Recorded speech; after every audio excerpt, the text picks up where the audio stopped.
Tonight's story is inspired by true accounts, but the details have been creatively adapted for narrative effect. Viewer discretion is advised. Hello, everyone. Welcome back to the Aqeela Files. Tonight, we delve into the unblinking nightmare. I want to start by saying my husband, Jake, is an amazing man. We've been together for 8 wonderful years, married for nearly 7. Like any couple, we've had our struggles, but we've always faced them as a team. We've always overcome whatever life threw at us. Until now. Until this insane situation. Let me back up a bit. About 2 weeks ago, Jake and I came home after dinner. We were both exhausted and eager to get to bed. We went through our usual nightly routine: showers, comfy clothes, teeth brushing. You get it. We hopped into bed, kissed goodnight, turned off the main light, and snuggled in. I turned on my side, looked at the new nightlight Jake had bought me. I can't sleep in total darkness, and drifted off. I awoke with a start, confused. After blinking a few times, I glanced at the alarm clock on my nightstand. 2:32 a.m. in bold red. I turned to face Jake and immediately froze. He was lying flat on his back, arms perfectly still by his sides, but his head was turned toward me. He had a blank expression, but his eyes were wide open, staring directly into my soul. I literally stopped breathing. I just stared back into his wide, unblinking eyes for several seconds before reality sank in. Something was horribly wrong. I looked at his chest and saw he was breathing. "Jake, honey, are you okay?" I said, reaching out to touch him. His body felt ice cold, sending me further into a spiral. I sat straight up and quickly moved to hover over him. His head slightly turned, his eyes following me, still wide and unblinking. I grabbed his cold shoulders and started to shake him. "Jake, please, wake up, wake up." No response. Just his eyes boring into my soul. Tears ran down my face as I reached for my phone. My shaky fingers dialed 911. Before I could hit send, I heard the sound of snoring. I turned back to look at my husband. I froze again for a different reason. Jake's eyes were closed, his face relaxed, his lips slightly parted, resting peacefully. I dropped my phone on the bed, climbed over, and touched him again. He felt warm. I sat in disbelief for several minutes, just staring at him as he slept soundly. Eventually, I put my phone back on the nightstand and lay back down. I turned on my side, away from him, and pulled the covers over my head. Somehow, I drifted off to sleep, despite still feeling terrified. Next morning, I awoke to the smell of bacon frying and Jake's side of the bed empty. The previous night's events seemed more like a vivid nightmare at this point. I slid out of bed and headed into the kitchen. Jake smiled when he saw me. "Good morning, beautiful," he said sweetly, plating strips of bacon beside scrambled eggs. "Morning," I greeted him. He brought my breakfast and a cup of coffee over to me. "Sleep well?" he asked, grabbing his own plate before sitting beside me at the bar. "Ooh, not really," I quietly admitted. Jake looked at me, puzzled. "What's wrong? Why didn't you sleep good? You recall looking well, glaring at me last night." Jake looked even more confused. "No, why would I do that? I don't know, but it was so creepy. You even felt ice cold. You wouldn't wake up, and I almost called an ambulance." Jake dropped his fork and got up from his seat. He wrapped his arms around me and hugged me tight. "I'm sorry, sweetie. That sounds awful. It was probably some weird night terror. I doubt it happens again, though. You still love me." I hugged him back, snuggling into him. Always. The next few days passed without incident. The weird, staring experience faded from my mind. Then I awoke with a start. Why, I didn't know. My eyes darted around the room before settling on the alarm clock. 2:32 a.m. I slowly turned to look at Jake and let out a yelp. He was sitting straight up in bed, his head turned toward me, blank expression, eyes wide open. So wide that it didn't seem humanly possible. I slowly crawled toward him, whispering his name. No reaction. I gently reached out to touch his shoulder. Ice cold again. I stared into his big, unblinking eyes. I don't know what came over me, but before I realized what I was doing, I slapped him across the face with every bit of strength I could muster. It was like slapping a solid rock, cold and unmoving. He didn't respond at all. I was frozen as I watched him slowly lay down, eyes never blinking or breaking from mine. I turned away to reach for my phone again, only to hear the sound of him snoring. I jerked my head to see him, once again, sound asleep. Eyes closed, face relaxed. I snatched my phone off the nightstand and headed out of the room to the couch in our den. I switched on the light and grabbed the blanket.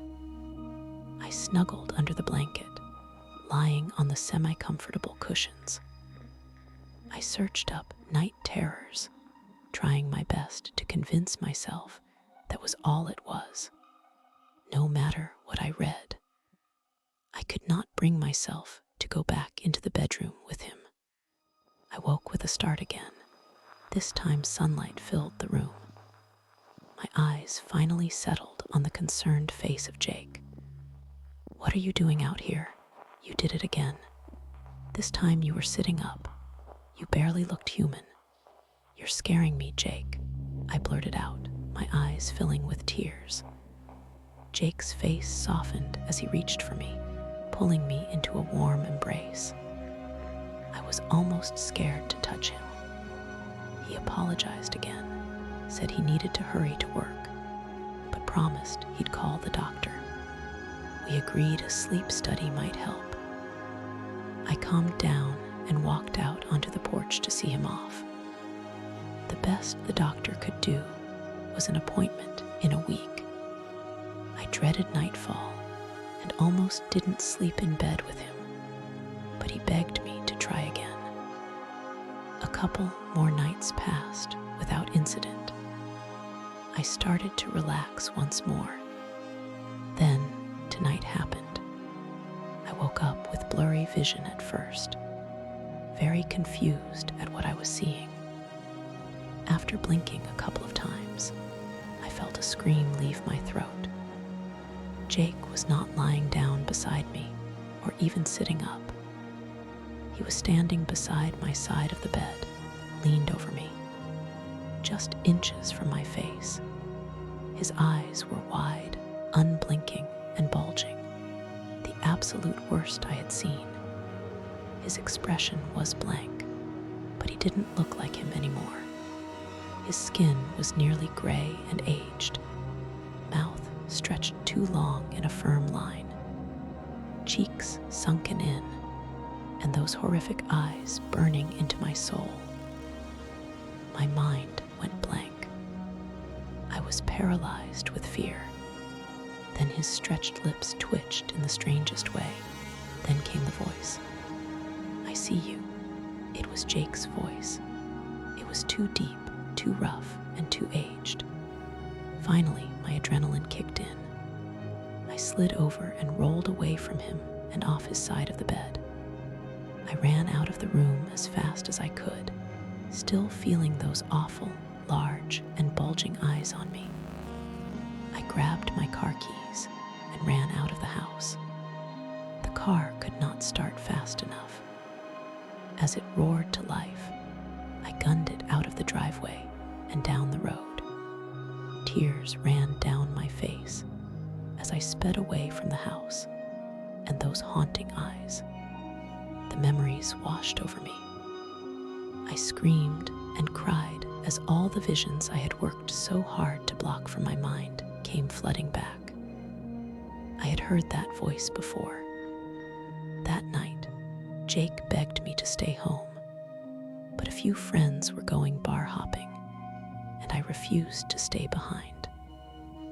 I had an alcohol problem, and it was becoming more and more of an issue. I promised Jake I'd only have a beer or two, kissed him goodbye, and was on my way. Next thing I know, it's after 2:00 a.m., and I was behind the wheel of my car drunk. I was taking the curves too fast. The radio was off, but I was singing at the top of my lungs when a figure in the road appeared. My brain was not registering or reacting quick enough. By the time I hit the brake, it was too late. I hit the figure hard. The car skidded to a halt, and the figure was laid in the center of the road, several feet away from the vehicle. I stared at my radio screen before jumping out of the car. 2:32 a.m. I ran to see what it was. I felt suddenly sober as I pleaded for it to be a deer. It was an elderly man, eyes wide open and bulging, looking up at me. It was not good. He was badly injured. Gore covered the scene. I heard his voice, deep and rough. "Help, I see you." I panicked. If I called this in, I'd lose everything being Jake and what we had built. I'd go to jail, possibly for life. I looked around at my surroundings. Mostly woods, a few houses farther down the road, completely darkened. No lights, no people, no witnesses. Surely, another vehicle would come along and help. There was no guarantee he'd make it regardless. I looked back down at my victim. "I'm sorry," I whimpered. I ran back to my car and put it in drive. I swerved around him and bounded down the road. I pulled into the driveway and ran into the house. Jake was sound asleep. I stood under the hot water in the shower, reassuring myself no one saw and someone else would help. I was half right. It was on the news the next day, and while no one saw, it was a couple of hours before someone else came along. It was too late then. The elderly gentleman had dementia and wandered out of his house while his granddaughter slept, wandered into the road, and met his horrible fate at my hands due to my foolish decisions. Somehow, I convinced myself he never would have made it. No point in me ruining my life. I blocked the horrible event from my brain and swore off alcohol. Life went on, and things were normal. Better than normal, even. I did not realize the first night I encountered my husband staring at me was the 1-year anniversary of the accident. It all makes sense now.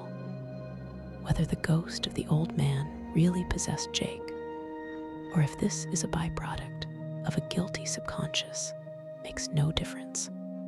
He is haunting me. I'm writing this confession from my hotel room. I left my laptop in the car the day before, lucky me, ha. To Jake, I am so sorry I hurt you.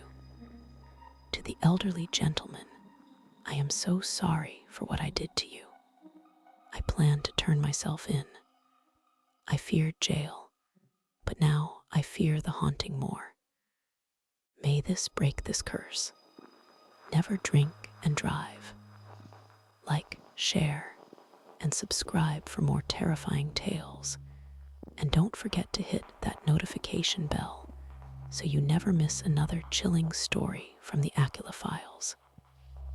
See you next time, if you dare.